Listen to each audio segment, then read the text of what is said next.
Environment and ecology is the topic. ठीक है, हो गया, अभी हो गया, हो गया।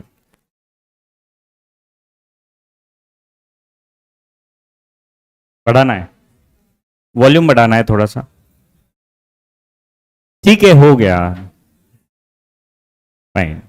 मतलब एक दिन के गैप के बाद मिले हो आप भी, तो आप fine. So we refer to weightage.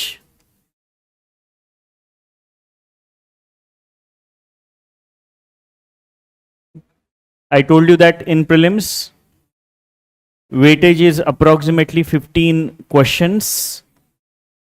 That means 30 marks, right? So ये ज़्यादा important है, 15 questions, right? So that decides your prelims examination, fine? और अगर आप जो आपके ट्रेडिशनल सब्जेक्ट्स है, पॉलिटी, हिस्ट्री, ज्योग्राफी, इकोनॉमी, इनमें से कुछ subject, for example history is not yielding much these days, right? History का जो, अगर आप हिस्ट्री के क्वेश्चंस देखोगे, 25 वाज द एक्सेप्शन, 25 में बहुत सिंपल क्वेश्चन पूछ लेते, but otherwise they have very very let's say vast playground to play for history. History के सोर्सेस इतने ज़्यादा है कि उनको वहाँ पे बहुत ज़्यादा स्कोप मिल जाता है to ask questions from different sources, and if you have not read that source, obviously it would be difficult for you to address that question. So उन subjects में थोड़ा सा आजकल वो टारगेट कर रहे हैं कि okay, we have to let's say make sure that difficult questions are asked from that particular section. So you should not ignore those subjects obviously, but at the same time थोड़ा सा ज़्यादा time in subjects के लिए भी देना आपको start करना होगा. Why? Because weightage is very high, right? 30 marks can make or break your prelims examination. ठीक है, so prelims के लिए ये बहुत important है. And then mains. In mains, I told you that around 50 marks is the weightage, right? और इसमें distribution कैसे होता है? Right now we have 10 markers and 15 markers question. So 2 questions of 10 marks and 2 questions of 15 marks. So ऐसा वो distribution होता है. So mains के लिए ज़्यादा important नहीं है. But once you prepare it for prelims, you'll be able to address questions from environment and ecology from mains as well. तो वो बहुत ज़्यादा टास्क नहीं होगा आपके लिए if you have prepared well for prelims examination. इसमें ऐड क्या करना पड़ेगा आपको? Current affairs, right? For example आपने प्रीलिम्स के लिए पढ़ा होगा मे बी अप्रैल में, राइट? आपको मेंस लिखनी है अराउंड लेट्स से सितंबर, तो वो जो गैप है उस बीच में जो करंट अफेयर्स हो रहे हैं, तो वो करंट अफेयर्स आपको ज़्यादा इंपॉर्टेंट होंगे because questions would be asked from those topics जो डेवलपमेंट मई और सितंबर के बीच में डेवलपमेंट्स होती है, उनमें ज़्यादा क्वेश्चंस पूछे जाएंगे. And that's why what is the task that you have to do here? You have to update your notes with current affairs. That's it, right? बाकी कुछ करने की जरूरत नहीं, just revise and update. That's it. Fine. So that is what is the weightage. And then last point, आपका favorite, sources. Sources. What should be the sources that you should refer to? ठीक. सबसे पहले NCERTs. NCERT 12th biology, last 4 chapters. Fine. See, unfortunately there is no NCERT for environment and ecology. Environment and ecology के लिए कोई NCERT नहीं है.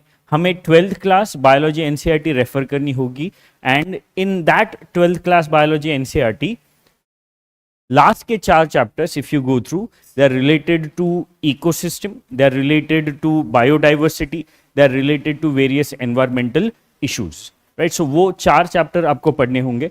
And see those 4 chapters mostly cater to environmental ecology. They mostly cater to environmental ecology. ये topic हमने देखा था हमारे सिलेबस में, राइट? यस और नो?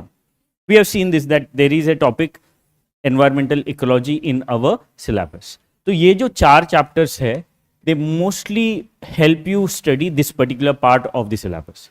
तो आज हम यही पार्ट स्टार्ट करने वाले हैं. and mostly, मतलब let's say around 50% content that we will be discussing will be from these 4 chapters. ठीक है, सो आपको सेपरेटली वो पढ़ने की जरूरत नहीं है, but once you let's say once we are done with the once we are done with these classes of environmental ecology, you should go through these last 4 chapters, क्योंकि कुछ अगर tidbits होंगे तो you'll be able to add to your notes, right? So what we will be doing, we will be referring to this particular topic, and mostly the content will be from last 4 chapters of biology NCERT. तो आपको separately बहुत detail में पढ़ने की जरूरत नहीं, you can just glance over it once we are done with these classes. ठीक है, और जो एनसीईआरटी के स्टूडेंट थे, right, there are many students who have done NCERT classes as well, so for you it might be a kind of repetition as far as environmental ecology is concern. ठीक है, आपके लिए वो repetition हो सकता है environmental and ecology के topics के ऊपर. ठीक है, so that is what you should refer to. So that should be a basic source, right, ये बेसिक सोर्स है. Then second source is printed notes. आपको केजीएस का कुछ प्रिंटेड नोट्स, प्रिंटेड मटेरियल मिला होगा? नहीं, सबको नहीं मिलता है क्या? बुक्स जो बुक्स होती है, हाँ, अभी नहीं मिला यार, ठीक है, मिल जाएगा. मतलब जो पहले सब्जेक्ट हुए थे, इससे पहले कौन सा सब्जेक्ट हुआ है? हिस्ट्री का मिल गया आपको? हाँ, तो फिर इसका भी मिल जाएगा, right. So you can go through those printed notes. ठीक है, एंड लास्टली क्लास नोट्स. ठीक है, so I'll not boast about class notes right now. You have to decide about class notes once we are done with our discussion of environment and ecology. You will find that yes, these class notes are holistic, means they have let's say dealt with most of the topics that are there in your syllabus, so you can rely on these class notes.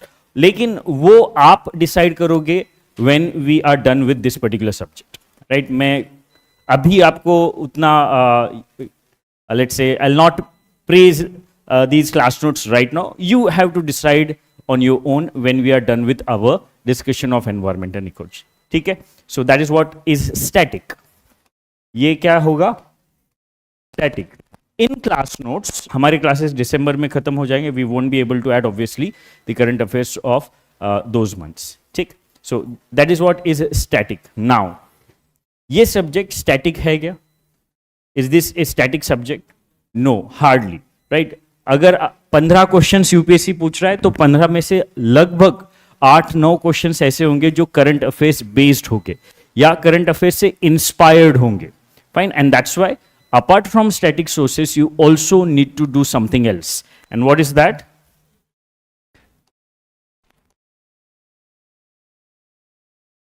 Newspaper.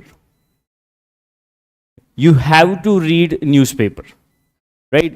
UPSC का जो preparation है, that is incomplete without reading newspaper, right? You have to read newspaper. There is no other alternative, right?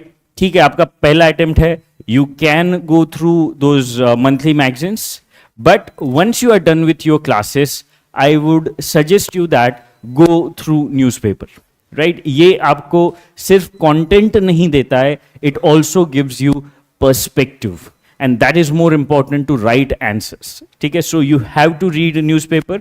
और if you ask me which newspaper, I would suggest the Hindu, right. There is another alternative, Indian Express, but I would suggest read the Hindu, right. The Hindu को कोई alternative नहीं है, right.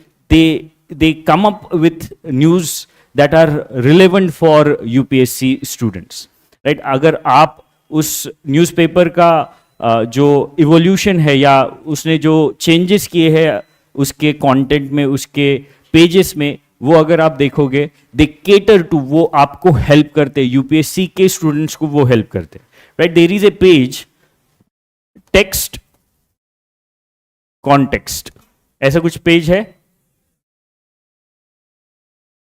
ठीक है, ऐसा कुछ page है the Hindu का, right.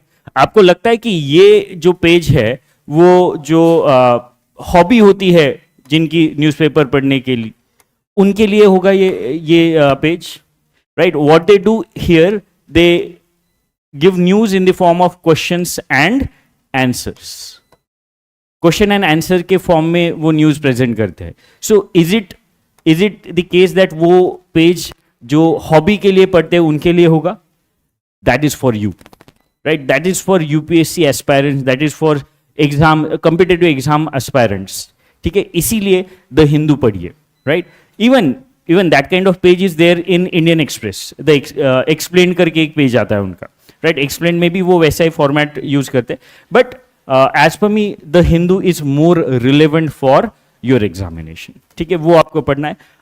As you have your first attempt, I would write here monthly magazines, क्योंकि फर्स्ट अटेम्प्ट में it's very difficult to do all these things, right. ये सारा कंटेंट पढ़ना, सोर्सेस पढ़ना और उसके ऊपर न्यूज़पेपर पढ़ना is very difficult. I understand that and that's why in your first attempt you can rely on monthly magazines. ठीक है, ये एक वे आउट है. जिनका अटेम्प्ट मान लेते 27 है, उन्होंने right now they should focus more on the static part, and once you are done with your static part, focus on newspaper. जो 27 के लिए अटेम्प्ट है उनके लिए. जिनका अटेम्प्ट नेक्स्ट ईयर है 26 है, उनके लिए I would suggest you can read monthly magazines as well, no problem. ठीक है, so that is what our sources. Any problem in sources? Any problem? ये सोर्सेस का डाउट क्लियर है? बहुत सारे स्टूडेंट्स पूछ रहे थे. क्लियर है? फाइन.